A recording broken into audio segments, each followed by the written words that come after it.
Saviez-vous que c'est un temps où les gens ne peuvent pas discerner entre le bien et le mal, ou entre la vérité et l'erreur? Savez-vous que les politiciens ne peuvent pas discerner le bien du mal? Vous les voyez garder le silence sur la question du vote pour le retour de la Bible à l'église ou le retour de la Bible à l'école? Ils ne savent pas dans quelle direction le vent de la politique va souffler. Pensez-y, je ne sais pas ce qu'il en est dans l'Indiana en ce moment, mais dans l'État de l'Arizona, c'est illégal de lire la Bible à l'école. Je crois que c'est la même chose dans l'Indiana et presque partout aux États-Unis. Parce qu'une femme incrédule a modifié tout le programme. Et souvenez-vous, c'est illégal de lire la Bible dans nos écoles publiques. Mais ce sont les impôts payés par des croyants qui financent l'enseignement de l'incrédulité à l'école. La politique. Il nous faut un autre Abraham Lincoln. Il nous faut un autre Patrick Henry. Il nous faut un Américain qui peut prendre position, peu importe les enjeux politiques, et appeler le bien bien et le mal mal. Saviez-vous que de nos jours, les prédicateurs sont incapables de discerner ce qui est bien, soit la parole de Dieu, soit l'église dénominationnelle? Ils ne savent pas quel chemin prendre. Ils sont incapables de discerner entre le bien et le mal. Je sais que la Bible dit cela, mais notre église dit.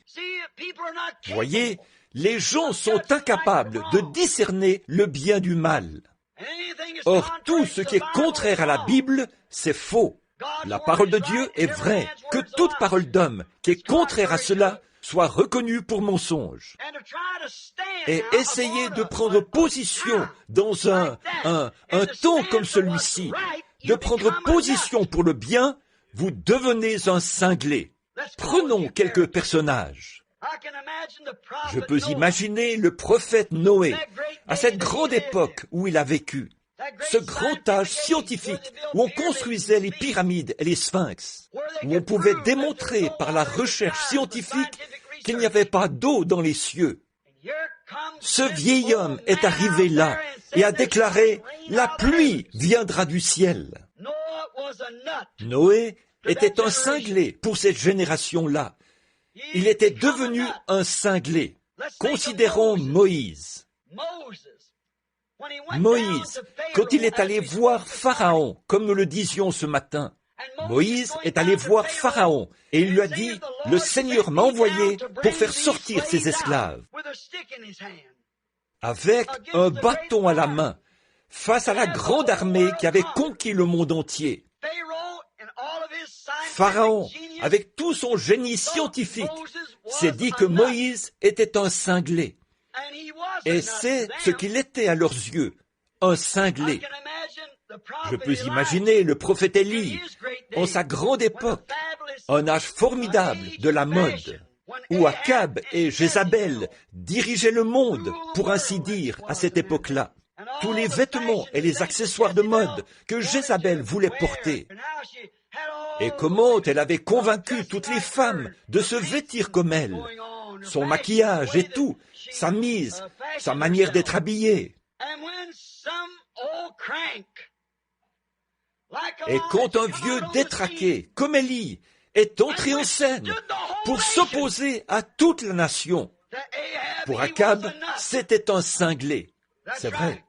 Amos, le prophète, quand il est arrivé en Samarie, à l'époque où la Samarie était comme Hollywood aujourd'hui, avec ses femmes dans les rues, leur habillement, même des adultères qui se commettaient en public, leur mauvaise conduite et leur manière de vivre là-bas, permettant aux hommes, ce qui se passe sous vos yeux de nos jours, c'est pratiquement commettre un adultère en public.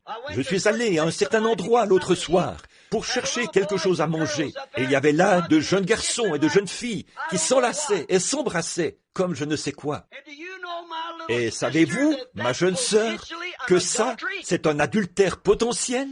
Quand un homme vous embrasse, il a potentiellement commis un adultère avec vous. Vous ne devriez jamais le laisser vous embrasser jusqu'à ce que vous soyez mariés. Car les glandes, qu'il s'agisse des glandes mâles ou des glandes femelles, se trouvent dans les lèvres. Comprenez-vous? Et lorsque les glandes, mâles et femelles, s'unissent, peu importe où vous le faites, vous avez potentiellement commis un adultère. Vous ne devriez pas laisser un garçon vous embrasser tant que le voile n'a pas été levé de votre visage et que vous êtes devenu sa femme. Ne faites pas ça. C'est commettre un adultère. C'est mélanger les glandes mâles et femelles. Pourquoi un homme n'embrasse-t-il pas un homme? Ou une femme n'embrasse-t-elle pas une femme sur les lèvres? Parce que les glandes ne se croisent pas. Les enfants naissent par le croisement des glandes. Donc, encore une fois, c'est pratiquement l'adultère en public, partout. Regardez ce qu'on montre à l'écran et tout. Ces caresses et ces mauvaises conduites. Pas étonnant que l'immoralité soit à la hausse. Comment peuvent-ils agir ainsi? S'exciter à force d'embrasser ces femmes sur la bouche, sachant que c'est de l'adultère. Dieu ne vous le pardonnera pas, à moins de vous repentir.